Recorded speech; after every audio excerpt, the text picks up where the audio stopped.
Hello YouTubers, this is Gold Standard 0924 coming at you with another video. So basically in this video I'm just going to be discussing about some current wrestling topics, particularly WWE stuff. We've just gotten into the new year, 2015. So basically in this video I'm going to be discussing about some improvements and some suggestions I would make to hope that WWE would improve from their mistakes from 2014. So I've compiled about 7 things that I would hope that WWE would improve for this year. So I have it here on my little notepad, just kind of give get my points across, and just basically try to think of some ideas and some examples of what I hope WWE would do in order to kind of some sort of like an infrastructure to kind of slowly build WWE back up and to kind of make it even better than what it was the previous year.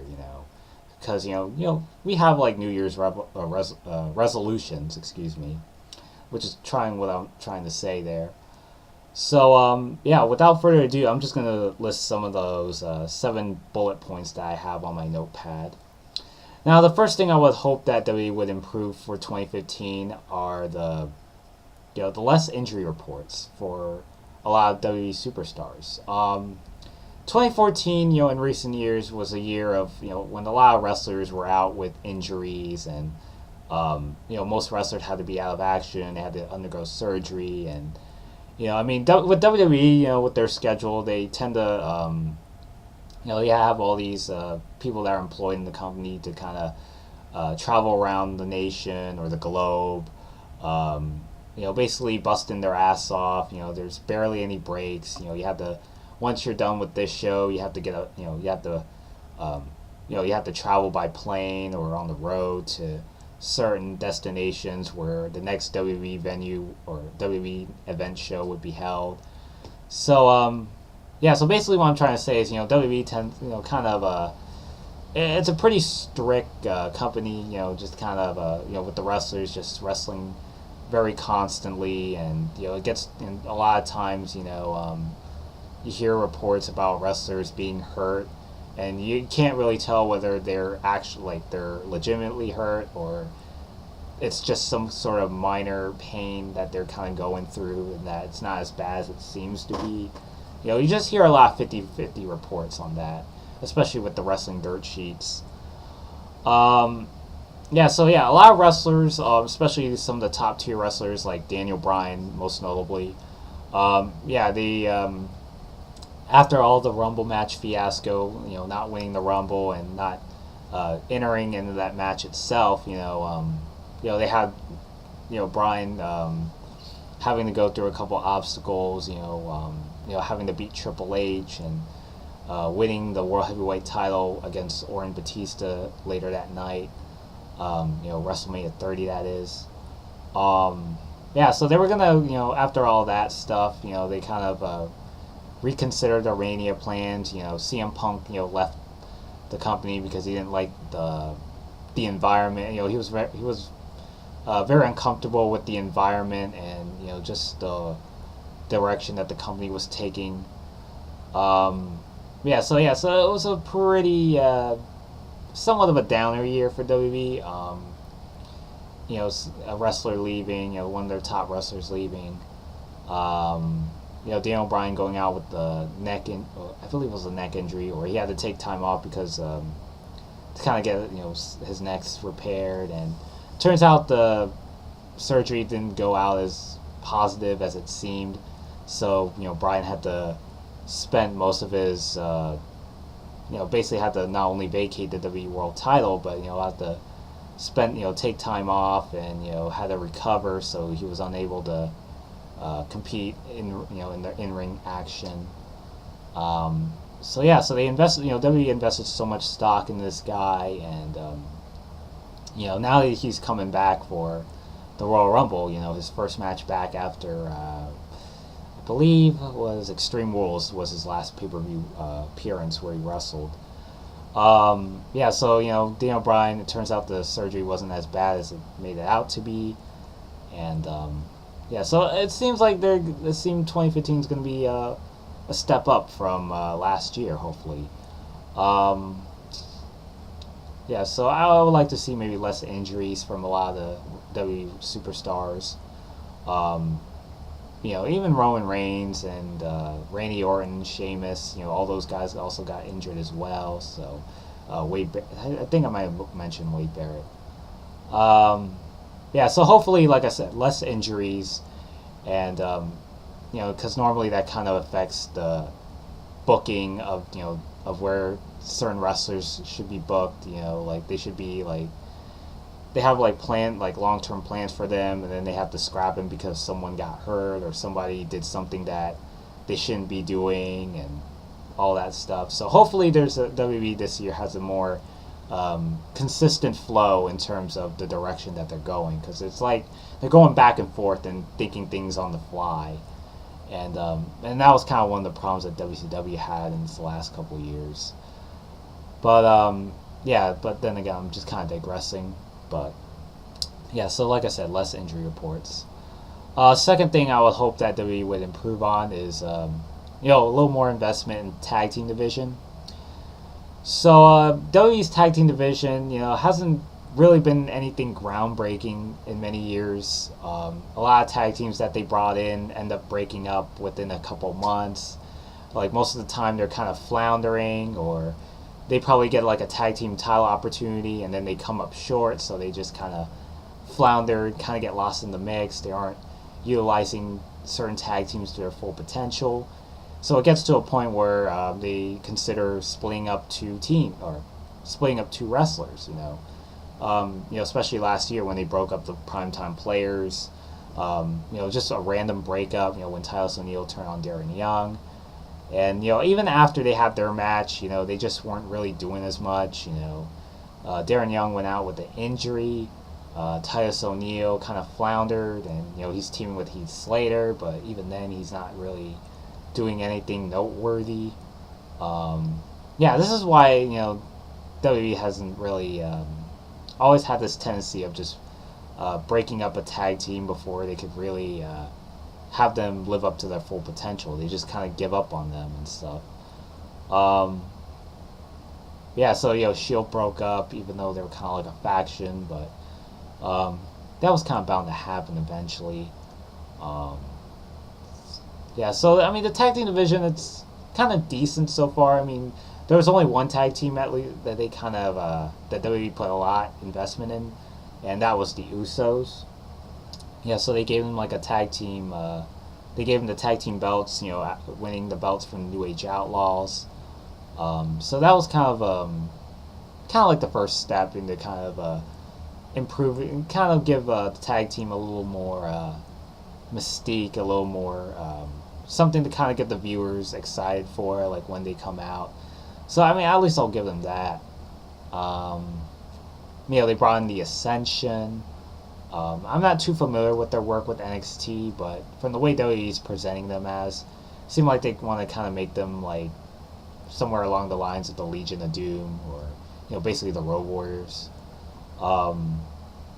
Yeah, so I mean, they should try and kind of I mean, at least it's rest assured, it's a tag team, actual tag team, not some run of the mill makeshift tag team where it's like you have two randomly paired wrestlers that have very little to no chemistry, like Titus O'Neil and Heath Slater, or what else?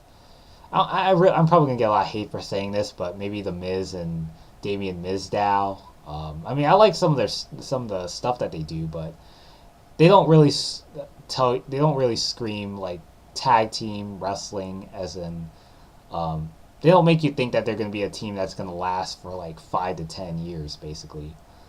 Just something to kind of basically like a short-term tag team where eventually like Miz might turn on Mizdow, or one wrestler might turn on the other, just kind of setting up like some kind of rivalry, which is also something that they've always had this habit of doing, Yeah, so hopefully there's a lot more tag teams, maybe a little more investment in the tag team division, like I said.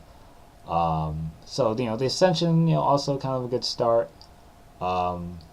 yeah, I really think WWE should kind of analyze their roster a little more to see which wrestlers are have something in common, and which wrestlers aren't doing much, and so they kind of pair them up together.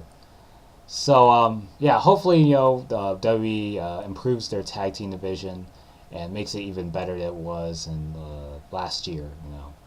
So that's my second suggestion there. Third thing I also wish that they would improve is to kind of provide more character development for some of their undercard wrestlers. Yeah, so there are some wrestlers that are kind of giving you a bit of that, giving you a bit of that motivation, that reason as to why we should invest in this wrestler. With Dolph Ziggler and I guess Ryback in recent months, but after that promo he shot. Um, yeah, so I really wish they could provide more character development for more of their undercard wrestlers. Especially some that aren't really doing much, or they're just basically I mean, basically a lot of the characters that they have are tend to be one dimensional, or they just don't really have a lot of depth to them. Like you have a babyface wrestler coming out there, and they're all smiling, and they greet high fives to some of the audience in the front row crowd, stuff like that. I really feel some wrestlers could deserve a little more than just the cookie cutter babyface, or the cookie cutter generic heel. Um, I don't know. I mean, they're kind of working on that a little more in recent years, but I think it's also something that they should continue on doing, especially going into this new year. Um, so there goes that. Um, Also another thing I would say, better book card for most WWE pay per view events. Now, yeah, a lot of WWE pay per view events. I think since I don't know, for quite a while. I think even when the WWE Network came in, WWE's just kind of always throwing in filler matches at the last moment. Like they'll probably announce maybe two or three matches on the card, and then they don't announce any of the other undercard matches until the very last minute. So very little build or motivation. Um, yeah, so it's definitely something I would hope that they would do. Maybe announce the whole card in advance rather than just wait until the last moment.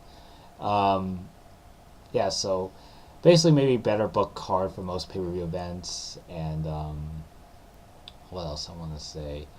Maybe the arenas probably could be a little more detailed and a little more elaborate. Because a lot of them looks like something that came off of Monday Night Raw or SmackDown. Especially with the whole HD set they've been using for a while. Um, yeah, so yeah, basically maybe a better, also not only a better book pay per view card, but also just the sets, the arenas, just the overall feel to the magnitude of a lot of WWE's monthly events that they do. So there you have it. That less DQ finishes during marquee matches. Yes, we always see this a lot. Whenever these two big time wrestlers like a John Cena or a Randy Orton, if they go at it, maybe there's some kind of bullshit finish where some other wrestler comes out and attacks one of the two wrestlers, and then they cause a DQ and basically ending the match in a premature fashion. Um, yeah, that's something that's kind of something that I can understand why they do DQ finishes. Just to kind of advance a certain storyline and to kind of protect the wrestler from losing their credibility. To kind of you know basically kind of continue on with something that's going on. It's trying to get things personal with this sort of wrestler that they're currently feuding with. Um, yeah, so I mean, I understand why DQ finishes happen that way, but it's you could have so many to the point where fans just get so unsatisfied by the way things turn out, or people just interfere in matches just for the hell of it. Um, but yeah, so I mean, DQ finishes, I think they should just keep it to a minimum. you could still have it like every now and then, but I mean, do we really need to see someone like Seth Rollins coming out there and clubbing people with his Money in the Bank briefcase all the time? It kind of gets pretty repetitive. So yeah, so like I said, less DQ finishes during marquee matches. Um, Another thing, speaking of wrestling matches, stop booking wrestlers in the same match like every WWE show. Now basically, if you play like like one of the recent WWE games, you go to the universe mode and you see like some of the wrestlers that they're feuding with, and it's like every Raw or SmackDown, they always fight against the same wrestlers like every show that they have. Yeah, that's something that's kind of like what they've been doing with WWE. Like SmackDown, it's always rematches from Raw, or Raw matches are rematches from SmackDown. And it's very annoying. They don't try something different. They don't have a certain wrestler from like a main event scene feuding with a wrestler from like somewhere along like a lower tier wrestler that doesn't get a lot of screen time.